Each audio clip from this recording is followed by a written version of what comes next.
교회의 시작을 보면 바로 제자 공동체들이 교회의 시작이 되는데요. 그 제자 공동체는 예수님께 사명을 받았습니다.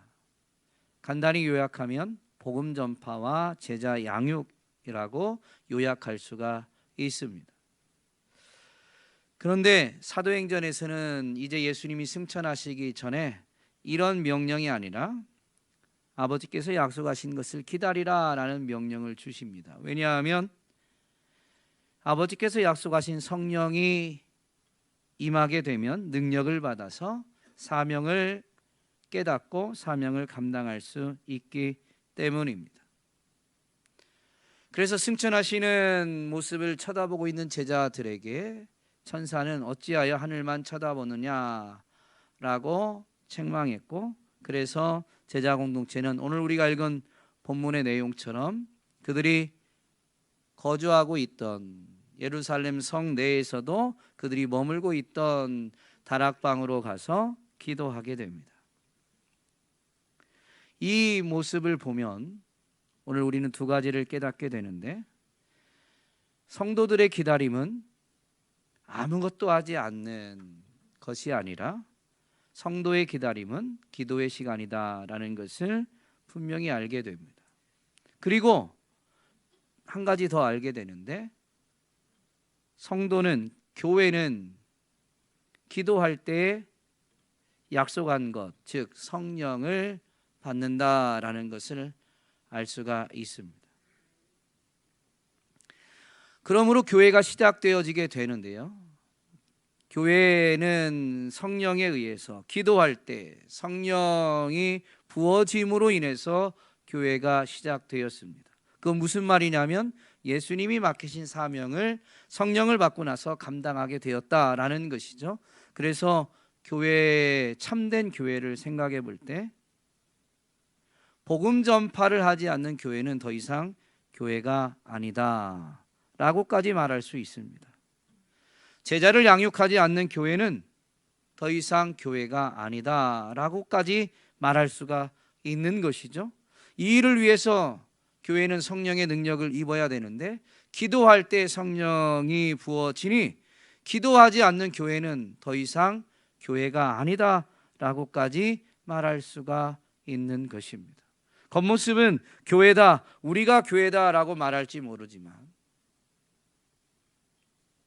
예수님이 소아시아 7교회에 책망하실 때 사뎃 교회나 라오디게아 교회처럼 자신들의 실상을 전혀 깨닫지 못하고 있는 그들을 주님이 책망하시죠. 오늘 현대 교회 중에 그런 교회들이 많을 수 있고 우리 교회도 그럴 수도 있다라는 두려움을 가져야 됩니다. 우리 교회가 참 좋은 교회입니다. 네, 역시 센스 있는 분들은 영적인 센스. 네. 벌써 아멘을 하시죠. 우리 교회가 참 좋은 교회입니다. 그럼에도 불구하고 안주하면 안 되는 거죠. 그래서 우리 자신을 점검해 봐야 되는데요, 혹여나 이런 것들이 약해지고 있다면 약해지는 순간에 돌이킬 수 있으면 더 좋고, 잠시 중단되어졌다 할지라도 돌이켜서 회복해야 될 줄로 믿습니다. 교회는 기도할 때 성령을 받는데요, 그러면 교회는 어떻게 기도해야 돼요? 여러분 어떻게 기도하세요? 우리 교회가 참 좋은 교회니까 여러분 기도를 하고 계실 텐데 어떻게 기도하고 계세요?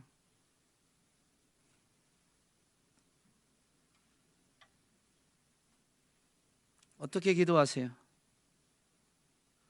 아니, 너무 성경에 있는 정답을 찾으려고 하지 마시고 여러분의 기도를 이야기하시면 됩니다. 무릎 꿇고, 아니면 요즘은 의자가 많아서 무릎을 꿇진 않지만 몸을 단정히 하고 손을 모으고 눈을 감고 방언으로 또는 큰 소리로 또는 작은 소리로 하는 게 기도일까요? 그렇게 하는 게 기도일 수도 있지만 교회가 하는 기도는 무엇이 기도냐면 예수님의 이름으로 하나님 아버지께 자신의 모든 것을 아뢰는 것입니다. 핵심은 예수님의 이름으로 하는 것이죠. 왜냐하면 이 땅에 있는 그 어느 것도 그 누구도 예수 그리스도로 말미암지 않고는 하나님 아버지께로 갈 수가 없습니다. 그러니 하나님 아버지께 뭘 아뢰 수가 있겠어요? 예수 그리스도로 말미암지 않고는, 예수 그리스도를 의지하지 않고는, 예수 그리스도의 이름으로 기도하지 않고는 여러분 기도는 기도가 되지 않는 것이죠. 교회가 아닌 데에서도 기도하는 경우가 많이 있지만 성경이 말하는, 교회가 말하는 기도는 다른 데 있는 게 아니에요. 정성을 많이 들이는 게 기도가 아니고, 큰 소리로 하는 게 기도가 아니고, 열심을 내는 게 기도가 아니고, 물론 그것이 기도가 될 수도 있지만 기도가 기도로 정의되어지는 것은 예수 그리스도의 이름으로 드려질 때입니다. 그러면 여러분 예수님의 이름으로 기도한다는 게 뭘까요? 원래 사람과 하나님 사이는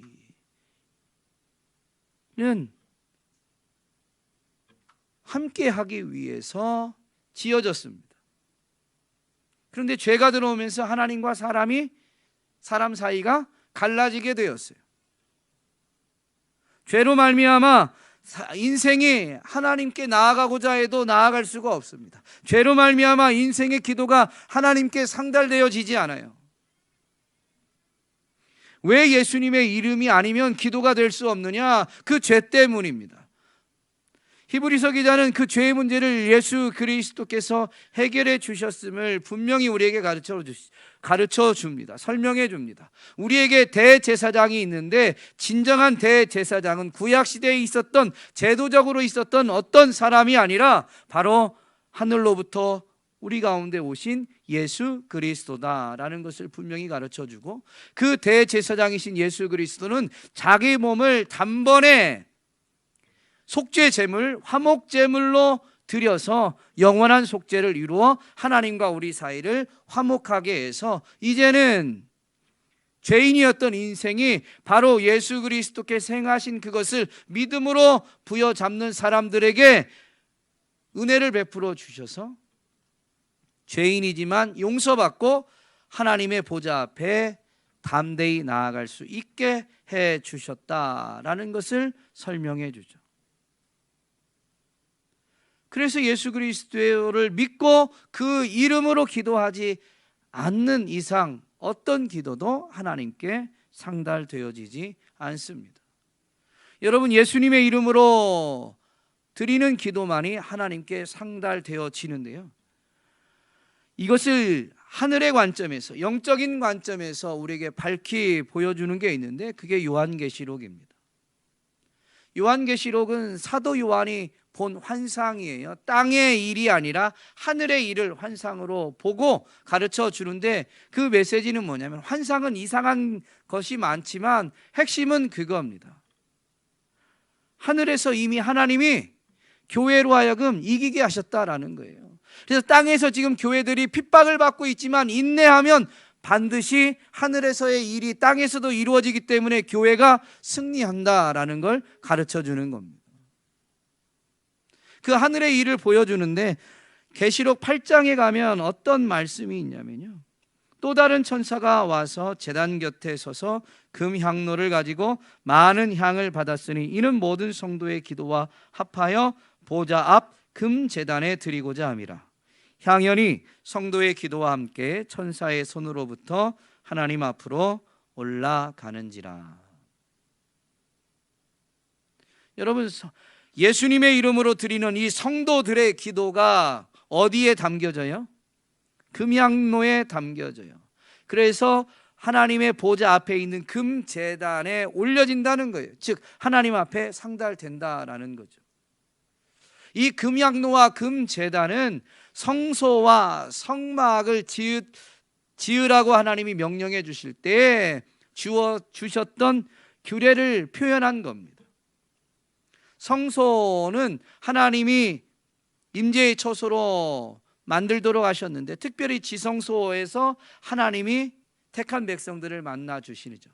그 지성소 안에 있는 것은 이 금으로 만들게 되어 있고, 지성소 바로 앞에 이 향을 피우는 향로가 있는데 그것도 바로 금으로 만들게 되어 있어요.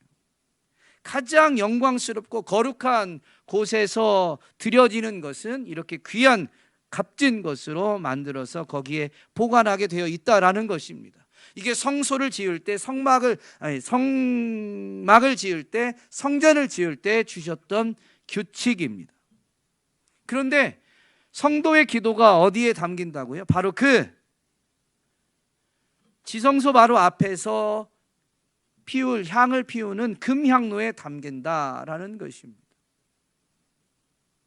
그만큼 성도들의 기도가 귀하게 여겨지고, 예수님의 이름으로 드리는 이 성도의 기도는 하나님이 기뻐 받으셔서 그 보좌 앞에 있는 제단에 올려지게 된다라는 것이죠. 예수님은 자기 자신이 누구인지를 깨달은 제자들의 신앙 고백 이후에 이렇게 말씀하십니다. 내가 천국 열쇠를 내게 주리니 내가 땅에서 무엇이든지 매면 하늘에서도 매일 것이요 내가 땅에서 무엇이든지 풀면 하늘에서도 풀리리라.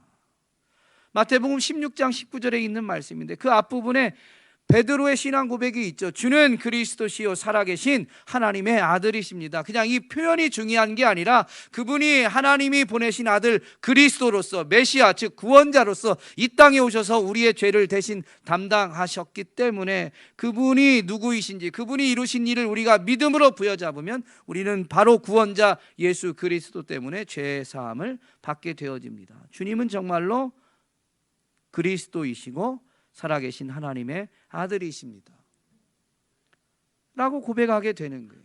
이런 고백을 하는 사람에게 그 이름으로 기도할 수 있도록 천국 열쇠를 주는데, 왜 천국 열쇠라고 하냐면요, 땅에서 있지만 천국의 하늘에 있는 그 하나님의 보좌를 움직이게 만들기 때문에 하늘을 열고 닫는 열쇠다라고 말씀해 주시는 거죠. 여러분, 교회는, 성도는 바로 이 천국 열쇠 예수 그리스도의 이름으로 기도할 수 있는 특권을 가졌습니다. 그것은 내가 원하는 것을 막 나열하고 하나님 다 아시죠? 예수님의 이름으로 기도합니다라고 하면서 기도를 끝낼 때 맺는 이 표현, 관용어구가 아닙니다.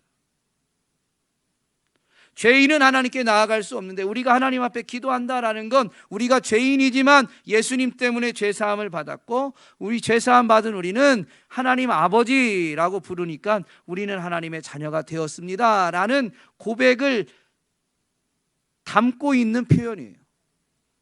예수님의 이름으로 기도합니다라는 걸 우리 입으로 말하지 않아도 정말로 예수님의 대속의 은혜 때문에 죄인인 내가 하나님의 자녀가 되었다라는 분명한 인식이 있으면, 여러분, 그게 바로 예수님의 이름으로 기도하는 것입니다. 여러분, 그러면 죄인인데, 하나님께 나아갈 수 없는 죄인인데 예수 그리스도의 대속의 은혜로 죄사함 받았고 나아가서 하나님의 자녀가 되어서 이제는 아무 때든지 언제든지 하나님의 이름을 부르며 우리의 삶을 하나님께 아뢰일 수 있다 라는 것을 인정한다면, 여러분, 뭐가 제일 먼저 나올까요? 감사가 제일 먼저 나오죠. 죄인인데 죄를 용서받았어요. 죄를 용서받기 위해서 우리가 뭐 한 게 있어요? 없습니다. 여러분, 너무 진부하다고 생각하지 마세요. 이것만큼 중요한 게 없습니다. 이것을 잃어버리면 구원을 잃어버리는 거예요. 일요일 날 몸은 피곤한데 왜 깨워가지고 예배당에 나오면서 이런 수고를 합니까? 안 믿는 사람들은 일요일 날 이렇게 고생스럽게 살지 않아요.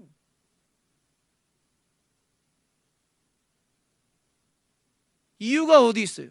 이렇게 고생해놓고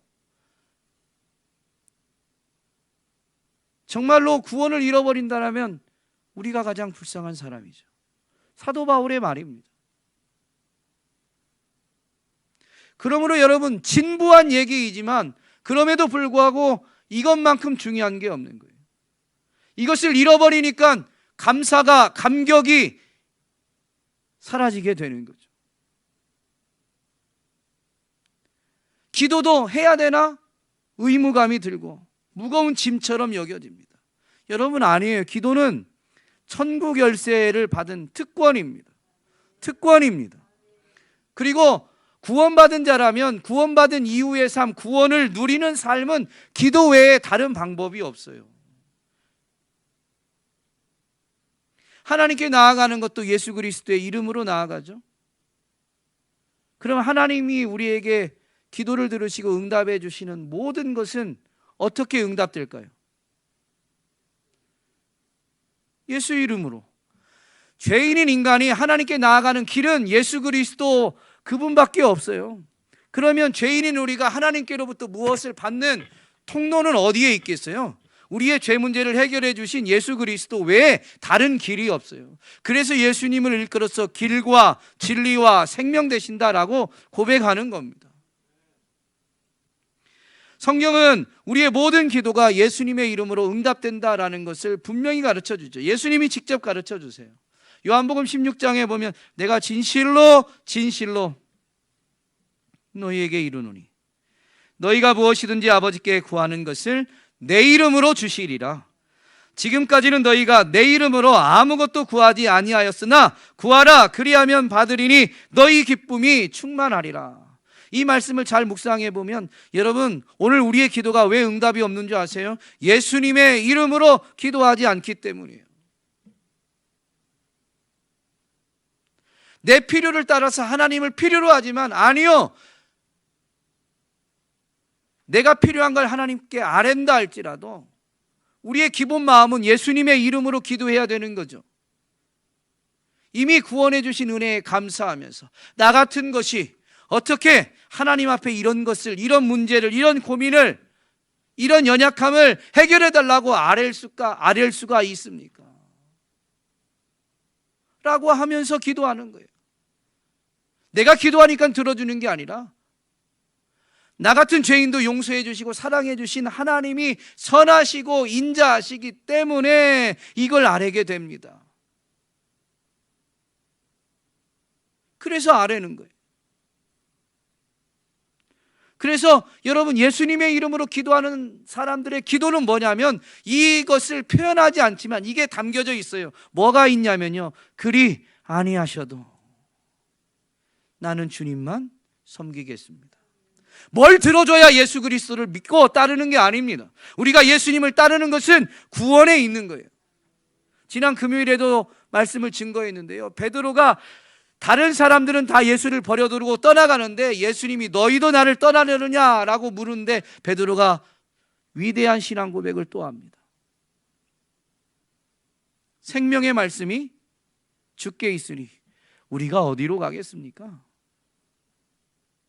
주님께 생명이 있으니, 주님께 구원이 있으니 우리가 주님을 결코 떠나지 않습니다 라는 의미예요. 우리의 기도를 들어주지 아니하셔도 우리를 죄에서 건지실 분은 오직 예수 그리스도, 죄로 말미암아 사망 가운데 있는 우리에게 영원한 생명을 주시는 분은 오직 예수 그리스도밖에 없기 때문에 내가 원하는 것이 이루어지지 않아도, 내 삶의 어려움이 해결되어지지 않아도 여러분, 예수를 떠날 수가 없는 겁니다. 그래서 물론 그 어려움을 주님께 아뢰죠. 나보다 주님이 더 크시니까, 나보다 주님이 더 지혜롭고 위대하시니까 내 삶의 문제, 내 삶의 어려움을 주님께 아뢰입니다마는 진짜 예수님의 이름으로 기도하는 사람은 그리 아니하셔도 우리는 주님을 떠나지 않겠습니다. 우리는 주님을 배반하지 않겠습니다. 이것을 해결해 준다고 말하는 세상, 이것을 해결해 준다고 말하는 재물, 이것을 해결해 준다고 말하는 세상의 권세 앞에 절하지 않겠습니다 라고 말하는 거예요.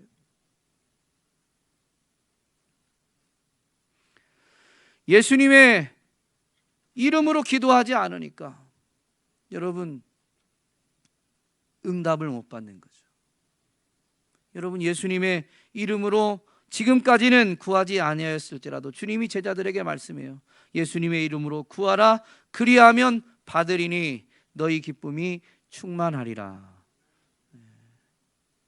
여러분, 이후부터라도 예수님의 이름으로 구하시고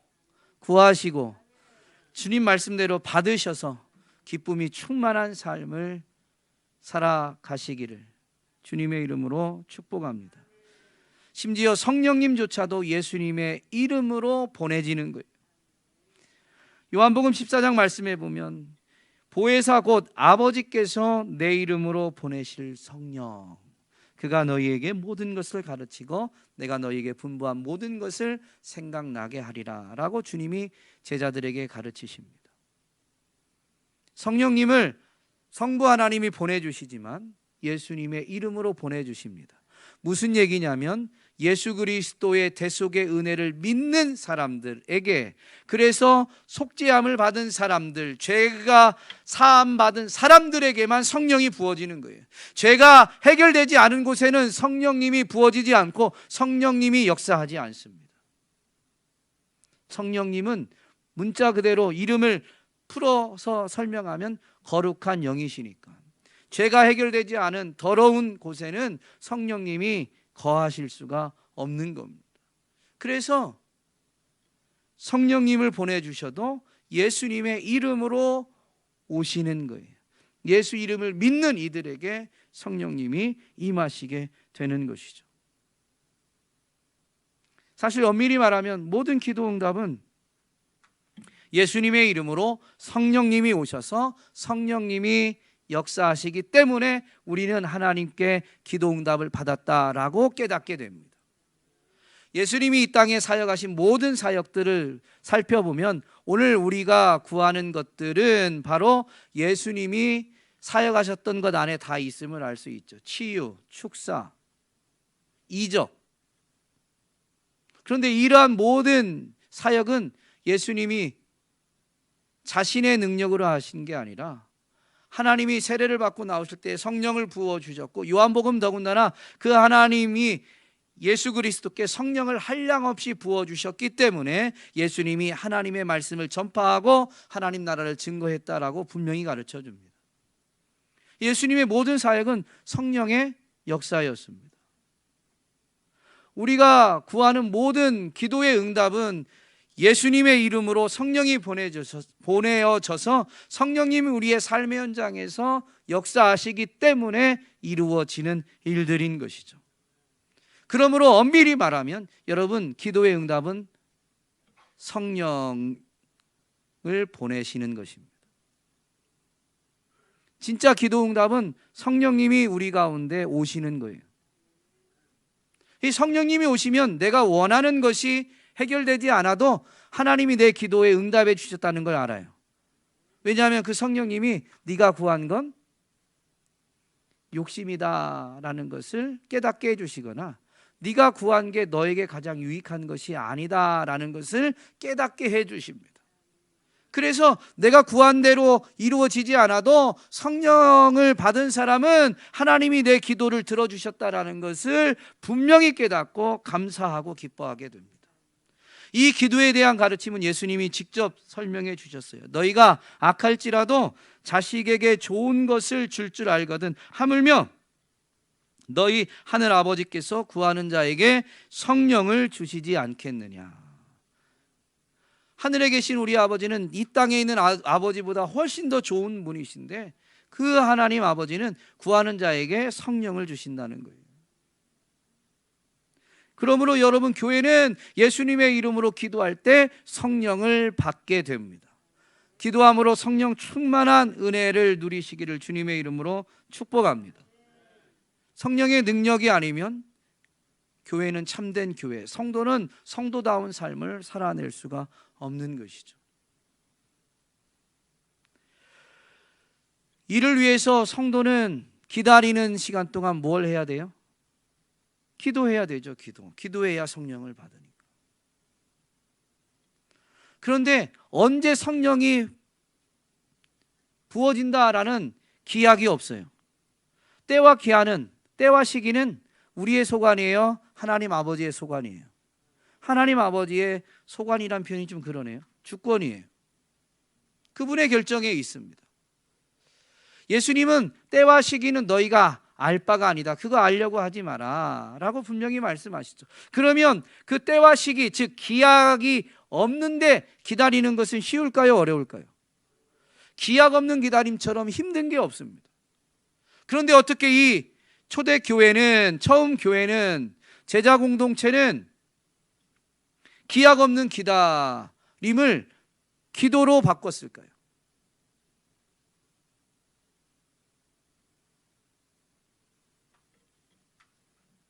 약속을 붙들고 기도했기 때문입니다. 간단하지만 여러분, 이 원리를 잊어버리면 안 돼요. 내 원하는 걸 구하는 것을 할 수는 있지만요, 여러분, 내가 원하는 것을 구하는 기도는 오래 갈 수가 없어요. 정말로 응답되어질 때까지 오래 가느냐? 아니요. 내가 원하는 것은 몇 번 구하다 보면, 물론 우리는 그렇게 바꿔서 표현할지 모르겠습니다. 하나님 나 아시니까, 하나님 이제 들으셨으니까 뭐 들어주시겠지. 그런데 사실 그건 기도를 계속하지 않는 거죠. 약속을, 즉 말씀을 붙들고 기도하면 말씀이 취소되지 않는 한, 말씀이 사라지지 않는 한, 여러분, 말씀이 영원하기 때문에 말씀을 붙든 사람은 계속 기도할 수가 있습니다. 다윗은 하나님이 언약을 주시자 그때부터 자기의 집안이, 자기의 왕조가 영원히 견고해지기를 기도하게 됩니다.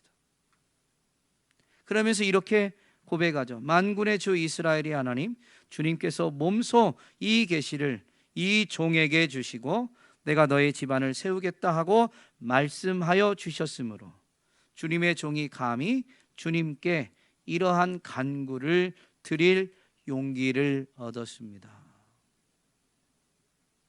약속이 있기 때문에 기도할 힘을 얻었다는 거예요.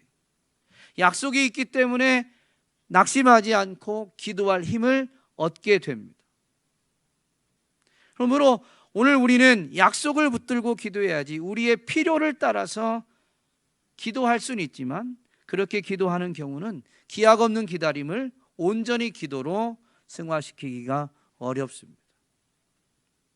또 오늘 이 제자 공동체를 보면 어떻게 기도하냐면요, 더불어서 합심하여 기도합니다. 여러분, 혼자 기도하면 환경이 어려워지고 기도할 여력이 없으면 기도가 끊기기가 쉽습니다. 약속을 붙들고 기도함에도 불구하고 이 육체의 연약함 때문에 기도가 중단될 수가 있어요. 그런데 믿음의 사람들과 더불어서 함께 합심해서 기도하면, 오늘은 내가 기도 못하는데 내가 함께 기도하기로 했던 사람은 기도하고 있어요. 그러면 어떻게 돼요? 그래, 저 사람이 하니까 난 안 해도 되지, 그러시나요? 그러시지 않잖아요. 내가 좀 약해졌구나, 내가 다시 힘을 내야지. 그래서 기도하고 있는 그 사람 때문에 나도 힘을 얻고 같이 기도하게 돼요. 그래서 내가 좀 기도하다 보면 그 사람도 약해질 수 있는데 또 이번엔 그 사람이 나를 보고 또 내가 좀 약해졌구나, 주님 말씀이 있는데 계속 기도해야지, 이렇게 되는 거예요. 전도자는 이런 지혜를 우리에게 가르쳐 주는데, 한 사람이면 패하겠거니와 두 사람이면 맞설 수 있나니 세 겹줄은 쉽게 끊어지지 아니하느니라. 아프리카 속담도 이러한 지혜를 우리에게 가르쳐 줘요. 이런 지혜는요, 성경에서만 있는 게 아니에요. 하나님의 형상을 따라 지음받은 인생의 삶을 살면서 갖추게 된 지혜입니다. 아프리카 속담에 빨리 가려면 혼자 가고 멀리 가려면 같이 가라라는 말이 있습니다. 처음 들어보세요. 기약이 없는 기다림은 나중에 지나고 나면 얼마 안 됐을지라도 기약이 없으면 기다림 자체는 항상 오래입니다. 기약이 없기 때문에 굉장히 길죠. 그 오랜 기다림을 기도로 승화시키려면 같이 가야 돼요. 그러지 않으면 중단되기, 기도가 끊어지기가 쉽습니다. 예수님도 기도를 가르치실 때 혼자 기도하는 걸 가르치신 게 아니고 두 사람이 합심하여 기도하면 하늘에서 들으시고 응답해 주시겠다라고 기도의 원리를 분명히 가르쳐 주시죠. 그건 꼭 두 명만 기도해야 된다는 의미는 아닙니다. 혼자가 아니라 적어도 같이 함께 할 수 있는 최소 수 두 사람 이상 기도해야 된다라는 의미인 것이죠. 그러면 여러분, 이왕 기도할 때 어떤 사람과 기도해야 될까요? 오늘 본문에 보면 11명의 제자, 가룟 유다를 제외한 11명의 제자, 그리고 여자들, 그리고 예수님의 가족들이 나옵니다. 11 제자는 예수님께 부르심을 받아서 사명을 받은 자들입니다. 여러분, 사명을 받은 자들과 함께 기도하는 것이 좋습니다. 그건 꼭 오늘날 목사만이 아니에요. 정말로 하나님의 택하심과 부르심, 지금 어떤 기도 제목을 가지고 있는데 그 기도 제목에 대해서 부르심을 같이 느끼는 사람이 있다면 함께 기도하는 게 정말로 지혜로운 것입니다. 또 여자들이 나옵니다. 이 여자들은 어떤 사람들이냐면요, 누가복음 8장에 보면 복음 전파하기 위해서 예수님과 12 제자들이 각 성을 두루 다니는데 예수님의 사역을 통해서 은혜를 입었던, 귀신이 쫓겨나고 병고침을 받았던 여자들, 물론 그 중에 몇 명의 이름이 누가복음 8장 3절에 기록되어져 있지만 그 중에 몇 명이고 대표적이고 여자들이 예수님을 따라다니면서 그들을 자신들의 소유로 섬겼다라고 기록하고 있습니다. 고대 사회에서 여자들은 공개적인 자리에서 사람들에게 무언가를 가르칠 수가 있지 않았습니다. 그래서 남자들이, 바로 이 예수님과 제자들이 복음을 가르치고 전파했죠. 그런데 여러 마을을 두루 다닐 때 이 일에는 경비가 소요됩니다. 그러니까 예수님께 은혜를 입은 여자들이 받은 은혜가 너무 크니까 자발적으로 자신들의 소유를 가지고 내가 복음을 전하지는 못했지만 예수님, 우리의 구원자, 우리의 치료자, 우리의 생명, 우리에게 생명을 주시는, 영생을 주시는 그분을 믿으라라고 내가 직접 회중 앞에서 외칠 수는 없지만 누군가가 외치게 돕고자 하는 거예요. 구원의 은혜를 온전히 되새기고, 그래서 감사하다 보니까 자발적으로 이 일에 동참하려는 사람들이 바로 여자들입니다. 이 여자들은 전도할 때만 쫓아다닌 게 아니에요. 어느 일시만, 어느 한정 기간 동안만 한 게 아니에요.